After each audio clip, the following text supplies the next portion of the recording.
Welcome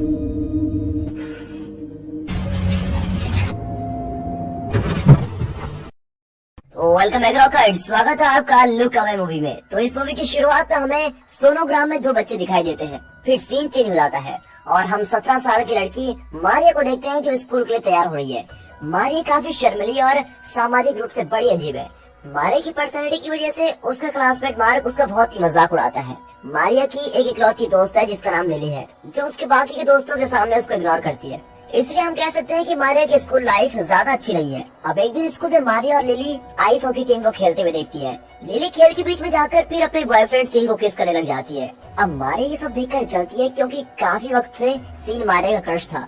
आगे हम देखते हैं कि मारिया अपने पेरेंट्स डैन और एमी के साथ डिनर कर रही है। डैन एक सर्जन है जिसको हर चीज परफेक्ट चाहिए। अब डैन का मारिया की जिंदगी में पूरा कंट्रोल है और डैन ही उसकी सोशली एंजाइटी का कारण भी होता है।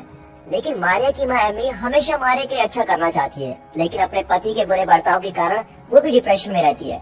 फिर एमी मारिया से कहती है कि वो उसे प्रॉम के लिए किसी लड़के के साथ भेजेंगी, लेकिन मारिया मना कर देती है और वहाँ से चली जाती है। अब ये देखकर डैन मारिया को कहता है कि ये और कितनी कार बनेगी। अफसोस मारिया ये सुन लेती है और अकेले बैठकर रोने लग जाती है। उसके बाद मारिया को दो बच्चों का सोनोग्राम मिलता है जो उसके पेरेंट्स ने रूम में शीशे के पीछे छुपाया हुआ था। अब इसको देखने के बाद मारिया शो लेने जाती है और अपनी परछाई को आईने में देखती है। फिर मारिया घबराकर बाथरूम से भागी जाती है। फिर सुबह नाश्ते के वक्त मारिया डैन को रात की घटना के बारे में सब कुछ बताने की कोशिश करती है, लेकिन डैन उसकी बात काट देता है और कहता है कि वो कितनी बुरी लग रही है। आगे हम स्कूल में देखते हैं कि लिली सीन के साथ बिजी होती है और मारिया को इग्नोर कर देती है। वैसे मार्क आकर मारिया को गिरा देता है। फिर सारे मारिया पर हंसने लग जाते हैं, लेकिन सीन मारिया की मदद करता है। फिर सीन मारिया से पूछता है कि वो ठीक है और बल्कि मार्क को मारने में लग जाता है। उसी रात मारिया को उसका नाम बाथरूम से सुनाई देता है। अब मारिया बाथरूम में जाती है और मिरर में अपनी परछाई देखती है। परछाई अपना नाम एरम बताती है और ये भी कहती है कि वो हमेशा से मारिया के साथ ही है। जब से उसका जन्म हुआ है तब से एरम मारिया के सारे दुखों को दूर करने की क्षमता रखने का दावा भी करती है, लेकिन उसका असली मकसद क्या है ये नहीं बताती। लेकिन मारिया एरम को पसंद करने लग जाती है क्योंकि एरम जानती है कि उसकी पसंद, डर और नापसंद क्या है। वो दोनों बहुत ही अच्छी तरीके से बात करते हैं और काफी अच्छे दोस्त बन जाते हैं। और मारिया को इस बात की परवाह नहीं होती कि वो एक परछाई से बात कर रही है। अगले दिन मारिया काफी अच्छे मूड में होती है और स्कूल के बाद अपने पापा की क्लिनिक में जाती है। मारिया देखती है कि उसके पापा एक पेशेंट के साथ ज्यादा मिलनसार होने की कोशिश करते हैं, लेकिन मारिया इसके बारे में ज्यादा नहीं सोचती और अपने पापा के साथ मूवी देखने चली जाती है। बाद में जब वापस आ रहे होते हैं तो मारिया मार्क से टकरा जाती है, जो डैन के सामने अच्छे बनने का नाटक करता है और मार्क्स के फ्रेंड ये देखकर बार बार हंसने लग जाते हैं। अब डैन को पता लग जाता है कि वो मारिया का मजाक उड़ा रहा है, लेकिन वो चुपचाप वहाँ से चला जाता है। आगे हम देखते हैं कि घर वापस जाते वक्त डैन मारिया को उसके बर्थडे प्रेजेंट के लिए कल क्लिनिक में आने के लिए कहता है। अब रात को मारिया एरम से बात करती है, लेकिन एरम उसको डैन के साथ अपना रिश्ता सुधारने की मंजूरी नहीं देती। वो मारिया पर हंसती भी है क्योंकि मारिया को लगता है कि डैन उसकी फिक्र करता है, और दूसरी तरफ मारिया को लगता है कि उसके पापा उसको कार देने वाले हैं ताकि उसको बस में पुलिस के साथ सफर न करना पड़े। हालांकि मारिया की उम्मीद टूट जाती है जब मारिया को पता चलता है कि उसका बर्थडे गिफ्ट रिनोप्लास्टी है। डैन का मानना ये भी है कि मारिया का नाक परफेक्ट नहीं है। अब ये सुनकर मारिया का दिल ही टूट जाता है। फिर मारिया वापस घर आती है और एरम से मिलती है। एरम मारिया को बताती है कि उसको पहले से ही डैन के बारे में सब कुछ पता है और मारिया ये सुनकर बड़ी उदास हो जाती है। मारिया को फिर हंसाने के लिए एरम डैन के अफेयर्स का मजाक बनाती है। अब यहाँ एमी मारिया को अकेले बाथरूम में बात करते देख लेती है और पागल होने लगती है। फिर एमी डैन के पास जाती है और उसे इन सब के बारे में बताती है, लेकिन डैन उसकी बातों पर गौर ही नहीं करता और उसे नींद की गोलियां देकर सोने के लिए कहता है। फिर सोने से पहले मारिया डैन को बताती है कि उसको फिर से वही सपने आने लगे हैं। अगले दिन मारिया और लिली पुराने क्लब हाउस में आइस स्केटिंग की प्रैक्टिस करने आते हैं। लिली को आइस स्केटिंग काफी अच्छी तरह से आती है, जबकि मारिया बहुत ही मुश्किल से खड़े हो पाती है। मारिया जब चलने की कोशिश करती है तो वो फिसल जाती है और उसके पैर पर भी लग जाती है। हालांकि लिली उसकी मदद नहीं करती क्योंकि मारिया की नजर उसके बॉयफ्रेंड पर होती है और वो उसको सबक सिखाना चाहती है। उसके बाद मारिया घर जाती है और एरियम उसे बताती है कि लिली अच्छी दोस्त नहीं है, लेकिन मारिया अभी भी लिली को एक मौका देना चाहती है। लेकिन एरियम उसको बिल्कुल मना कर देती है कि ऐसा मत करो। अब एरियम मारिया को याद दिलाती है कि लिली ने उसके साथ बचपन से क्या क्या बुरा किया है, और आखिर में एरियम कहती है कि वो उसके सारे दुख दूर कर देगी अगर वो उसकी जगह आ जाए। फिर बदलने के लिए वो दोनों एक दूसरे के करीब आते हैं, लेकिन वैसे ही एमी आ जाती है। अब अगले दिन एमी मारिया को प्रॉम नाइट के लिए तैयार करती है। हालांकि मारिया का पार्टी में जाने का मन नहीं होता, लेकिन अपनी माँ के खुशी के लिए वो चली जाती है। अब जैसे ही मारिया वहाँ पर पहुँचती है, उसे एहसास होता है कि यहाँ आना अच्छा आइडिया नहीं था। जब सारे स्केटिंग कर रहे होते हैं तो यहाँ मारिया बड़ी मुश्किल से खड़ी हो पाती है और बाद में सीन मारिया की मदद करता है और उसको डांस के लिए पूछता है। जब वो दोनों डांस को एंजॉय कर रहे होते हैं तो लिली उनको देखकर बहुत ही जलने लगती है और अचानक से मारिया फिसल कर गिरी जाती है। फिर सीन उसकी मदद करना चाहता है लेकिन लिली उसको रोक देती है और ऐसा दिखावा करती है जैसे उसने मारिया को गिरते हुए देखा ही ना हो। इसके बाद मार्क उसको उठाने के लिए अपना हाथ देता है लेकिन उसकी मदद करने के बजाय वो उसको बर्फ पर घसीटने लग जाता है। अब सारे लोग ये देखकर बहुत ही हंसने लगते हैं जबकि मारिया उसको रोकने के लिए बहुत रो रही होती है। अब जैसे मार्क मारिया को छोड़ता है मारिया उठकर घर चली जाती है। अब मारिया सबके ऐसे घटिया बिहेवियर से बहुत ही थक जाती है और एरियम को उसकी जगह लेने को कहती है ताकि वो उसकी सारी प्रॉब्लम्स को ठीक कर सके। अब उसके बाद मारिया और एरियम एक दूसरे से अपने हाथ और ओर जोड़ती है। फिर थोड़ी देर बाद मारिया शीशे के अंदर चली जाती है और एरियम उसकी जगह पर आ जाती है। उसी रात को एमी को सपना आता है कि वो बच्चे को जन्म दे रही है लेकिन ये सब बहुत ही भयानक होता है। एमी को मारे के जन्म के बाद ऐसे सपने आते ही रहते हैं। अब अगले दिन सुबह एमी को मारे के बर्ताव में कुछ बदलाव दिखाई देता है क्योंकि मारिया जिस खाने को हाथ भी नहीं लगाती थी उसे खुशी खुशी खा लेती है। अब ये देखकर एमी बहुत ही खुश हो जाती है कि ये अच्छी हो गई है और इसके बारे में ज्यादा नहीं सोचती। आगे हम देखते हैं कि मारिया स्कूल जाती है। मारिया पहले से ज्यादा बहुत ही कॉन्फिडेंट लगती है। फिर जब मार्क्स फ्रॉम नाइट को लेकर मारिया का मजाक उड़ाता है तो मारिया उसके कान में कुछ बोल देती है और उसको चुप करवा देती है। अब ये देखकर सीन मारिया से पूछता है कि उसने मार के कान में ऐसा क्या कहा, लेकिन इनको पता नहीं होता कि ये मारिया नहीं है बल्कि एरियम है, जिस पर मारिया सीन के कान में भी वही बोल देती है और वो परेशानी हो जाता है। फिर लिली एरियम से मिलती है और उससे कल रात की बात करती है और उस बात को एक मजाक में भी ले लेती है।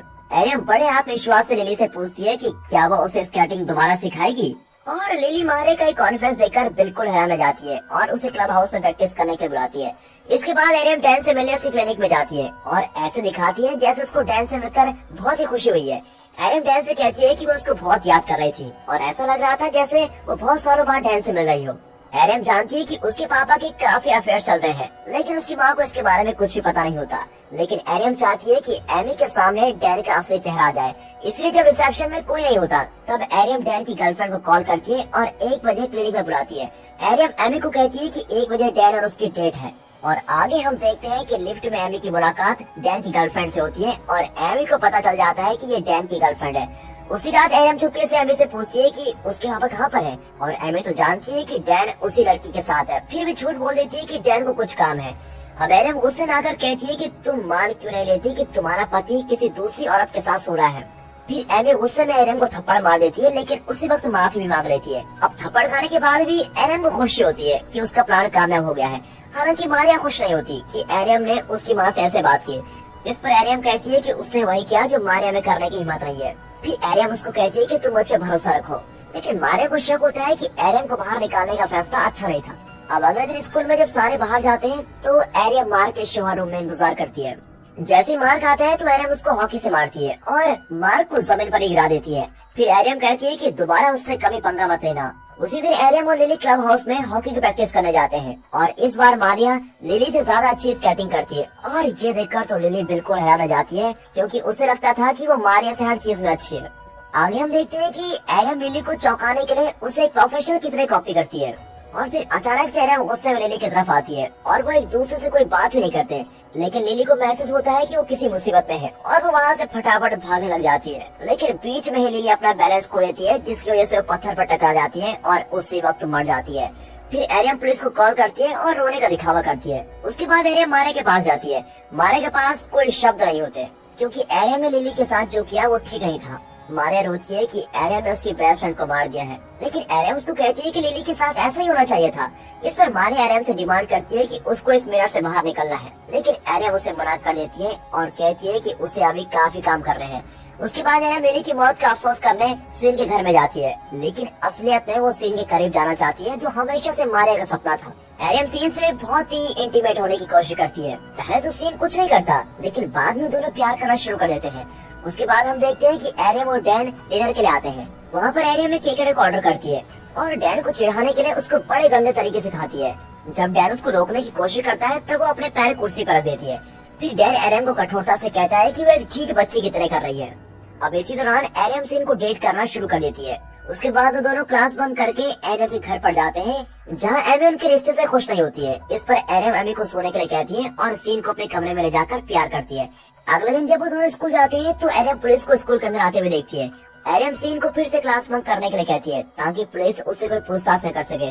फिर वो दोनों होटल में जाते हैं और अपने कपड़े उतारने लगते हैं। वैसे ही सीन को उसकी माँ की कॉल आती है और वो कहती है कि पुलिस उसे और मारिया से लिली की मौत के बारे में पूछताछ करना चाहती है। अब सीन जल्द से जल्द यहाँ से निकलना चाहता है, लेकिन एरम उसको मना कर देती है। एरम सीन से पूछती है कि उसे अभी भी लिली की फिक्र क्यों है, जबकि वो मर चुकी है।